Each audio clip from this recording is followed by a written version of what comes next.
Olá, você ligado no Notícias Agrícolas, eu sou o Guilherme Dorigatti. Nós damos sequência à nossa programação do Realidades da Safra, fazendo um giro pelo Brasil, visitando as mais diferentes regiões do país para verificar o desenvolvimento das lavouras. E dessa vez a nossa parada vai ser no município de Palotina, no estado do Paraná, para verificar as condições das lavouras de soja lá na região. Quem vai conversar com a gente sobre esse assunto é o Edmilson Zabotti, ele que é vice-presidente do Sindicato Rural de Palotina, já está aqui conosco por telefone, então seja muito bem-vindo, Edmilson, é um prazer tê-lo aqui no Notícias Agrícolas. Boa tarde, Guilherme, boa tarde aos assinantes do canal Notícias Agrícolas, e estamos à sua disposição, Guilherme, para poder passar as nossas informações aqui do oeste do Paraná, especificamente em Palotina, onde nós estamos com as culturas da soja aí implantada e já em fase final de cultivo e pronta já, quase pronta para fazer a colheita. Então, estamos aí à disposição para passar essas informações para os nossos colegas e parceiros do agronegócio do Brasil todo. Edmilson, as condições de plantio para essa safra 2021 foram bastante complicadas aí na região, né? O produtor teve dificuldades, atraso para começar os seus trabalhos. Como é que foram avançando essas atividades por aí? Até quando durou esses problemas do plantio aí na região?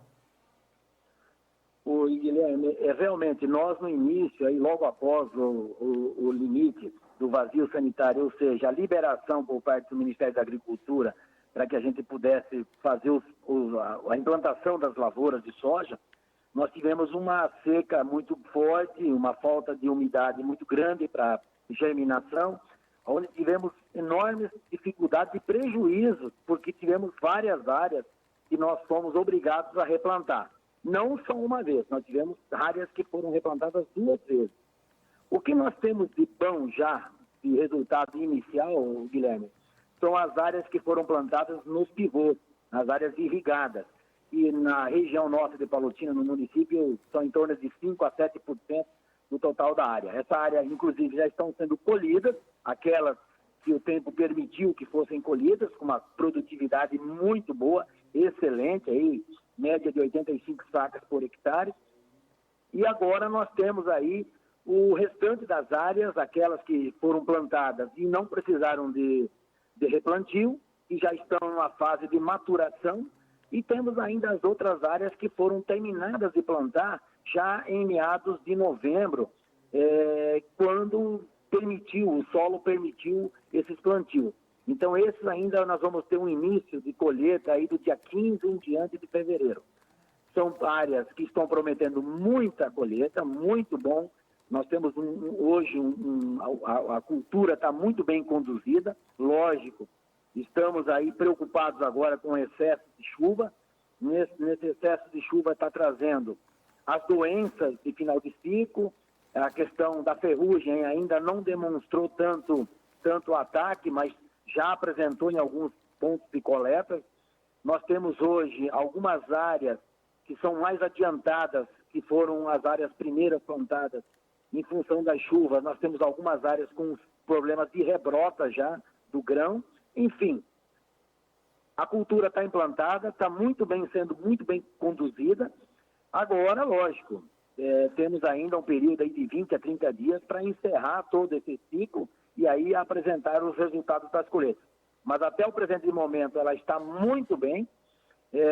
Preocupação é com as doenças, mas já estão tratando, fazendo um manejo, acompanhamento via o programa MIP, e também todo o processo de assistência técnica, mas tudo se encaminha para um resultado muito bom. Lógico, temos ainda 20 a 30 dias pela frente, Guilherme. Então, Edmilson, o produtor que nesse momento vai tendo a sua lavoura chegando próximo desse período de colheita, se encaminhando aí para essa reta final, precisa ficar atento a essas questões aí de doenças de final de ciclo, pragas, para garantir esse potencial produtivo nessa reta final, né? Sem dúvida nenhuma, Guilherme. Essa é a grande preocupação agora, principalmente porque vem com muita chuva, né? E você não consegue entrar com máquina, com trator ou com autopropelido para fazer as aplicações. Hoje está se usando muito a aviação agrícola, que é a área de aviação, para poder abrir um tempinho para poder fazer os controles de sanidade. E realmente, agora está entrando essas doenças, voltou alguns ataques em determinadas regiões do percevejo, que está atacando e está danificando as vagens, e isso está entrando um pouco de doença, e a rebrota está em função desse processo.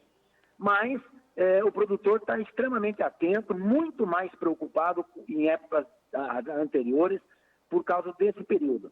Ele investiu pesado, nós sofremos muito na implantação dessas lavouras, tivemos que fazer esses replantios, como eu acabei de falar, mas ele vem agora preocupado em investir para poder compensar a colheita daquilo que ele já teve que investir lá com 2 plantios.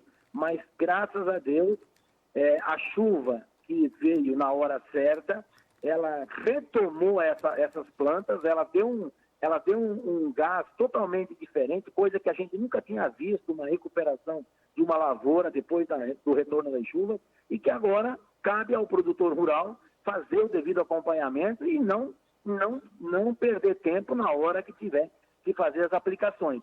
Tem que fazer, o preço está compensando, a produtividade que vem prometendo também vai ser compensadora. Enfim, eu acho que nós vamos ter um ano aí de soja com bons resultados, se Deus quiser. Edmilson, você comentou, né, desses preços remuneradores, olhando para essa questão de mercado. Como é que estão as vendas da soja? Já foram muitos volumes negociados? Falta ainda muita coisa? Como é que estão essas vendas da soja até esse momento? Guilherme, tem muito contrato feito, principalmente no início, para fechar custo de plantio, custo de implantação, né?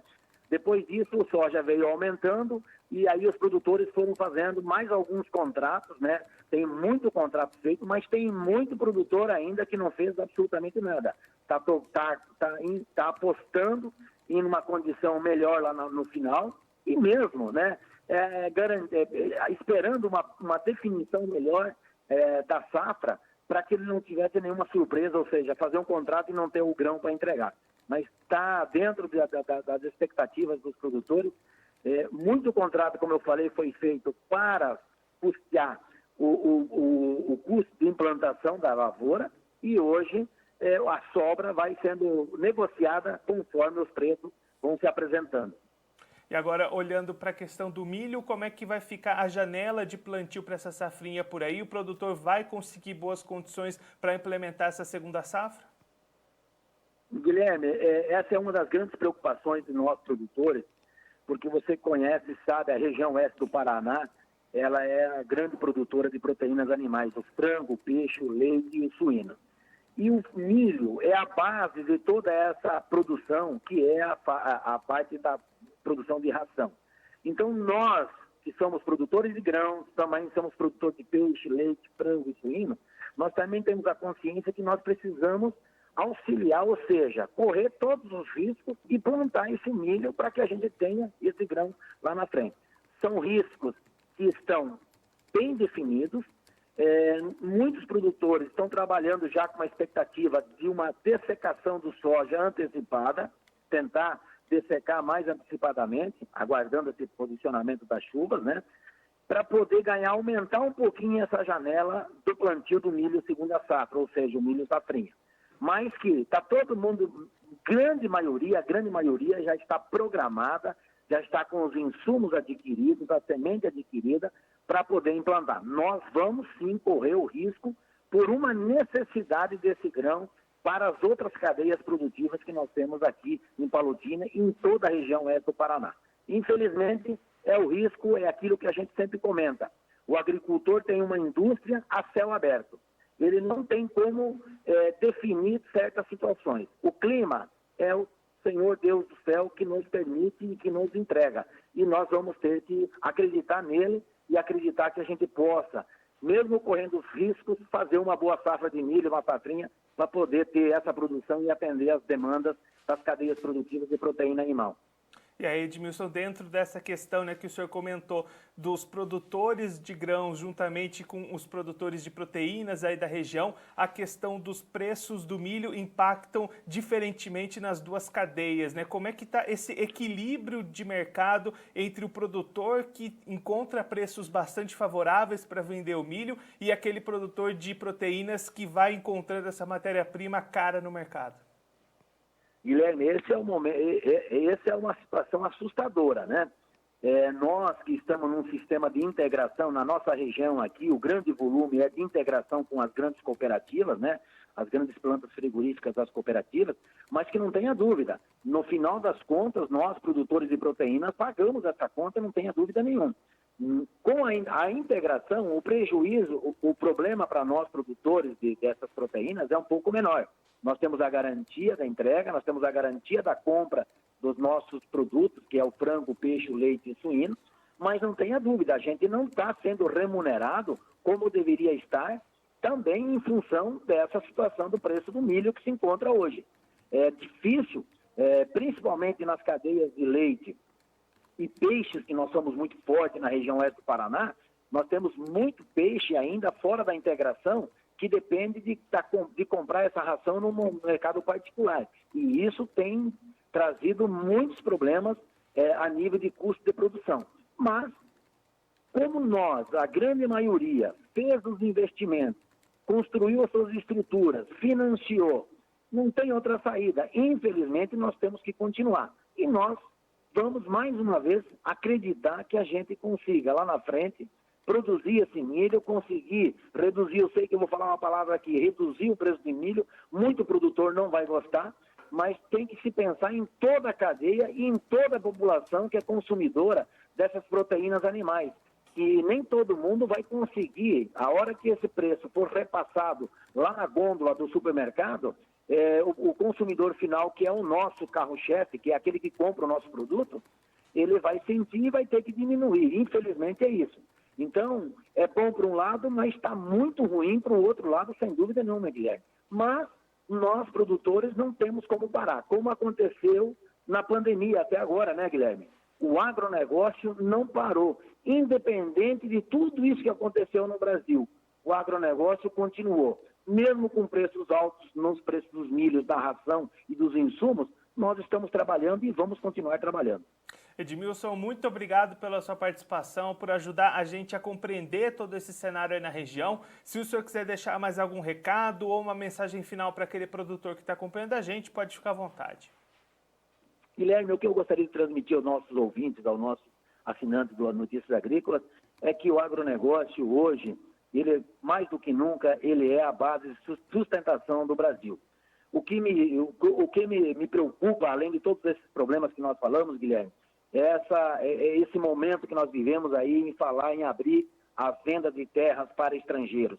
A nossa soberania de produção de alimentos para o mundo é o que nos resta e nós precisamos que os produtores estejam unidos nesse momento e defender o nosso agronegócio e todo o processo de comercialização devemos endurecer para que nós não percamos essa autonomia que nós temos e essa possibilidade que é a nossa vocação do agronegócio ser o grande esteio da economia do Brasil. Um grande abraço, Guilherme, um grande abraço a todos os ouvintes do Notícias Agrícolas. Edmilson, mais uma vez, muito obrigado. A gente já deixa aqui o convite para o senhor voltar mais vezes e a gente seguir acompanhando os trabalhos de colheita da soja e também as atividades de plantio do milho aí em Palotina. Muito obrigado.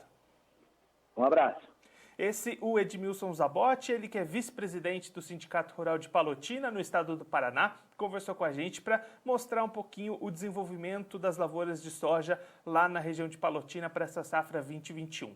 O Edmilson comentando com a gente todas as dificuldades que o produtor lá da região enfrentou durante os trabalhos de plantio, falta de chuvas irregulares, atraso nas atividades, necessidade de replantio, até algumas áreas com 2 replantios, mas depois as condições melhoraram, as chuvas voltaram e as condições das lavouras estão bastante positivas. As áreas irrigadas já foram colhidas e aí produtividades bastante positivas, na casa das 85 sacas por hectare.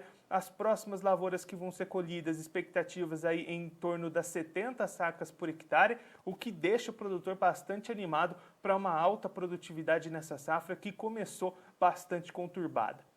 Olhando para o mercado, o Edmilson destacando os preços bastante favoráveis para a soja, muitos negócios já realizados antecipadamente na troca por insumos, mas ainda muitos volumes disponíveis, produtor aguardando, esperando até essa definição de produção, esperando as movimentações de mercado, apostando em preços ainda melhores para vender essa soja com uma rentabilidade melhor nessa safra 2021. Olhando para o lado do milho, o Edmilson destacando que a expectativa é de um bom plantio, um plantio numa janela adequada, e mesmo que algumas dessas áreas saiam um pouco dessa janela ideal, o plantio vai acontecer da mesma maneira, uma vez que o grão lá na região é bastante essencial. A região, além de produzir esses grãos, também tem uma cadeia produtora de proteínas, de frangos, de suínos, de peixes, de leite, bastante forte, que consome bastante esse milho nas suas rações. Então é preciso produzir esse grão, então o produtor vai apostar, vai fazer até arriscar nesse plantio, mesmo que fora da melhor janela, buscando produzir esse grão e disponibilizá-lo no mercado. E aí, olhando para essa questão de mercado, a questão de preços, uma dualidade lá na região. Por um lado, o produtor do grão bastante feliz com as condições de preços atuais, o milho bastante valorizado lá na região, assim como em todo o Brasil. Por outro lado, aquele produtor de proteína enfrentando preços muito altos na compra desse grão, na compra da sua ração, o que, na visão do Edmilson Zabotti, vai necessitar em algum momento uma redução nesse preço do milho, mesmo que isso seja ruim para o produtor do grão, mas a cadeia de proteínas vai precisar disso, até mesmo o consumidor final vai chegar uma hora que não vai conseguir mais suportar os aumentos lá na ponta final no supermercado e vai precisar haver essa redução nos preços do milho para conseguir um equilíbrio melhor nessa cadeia produtiva. Bom, eu fico por aqui, mas a nossa programação continua, então fique ligado no Notícias Agrícolas.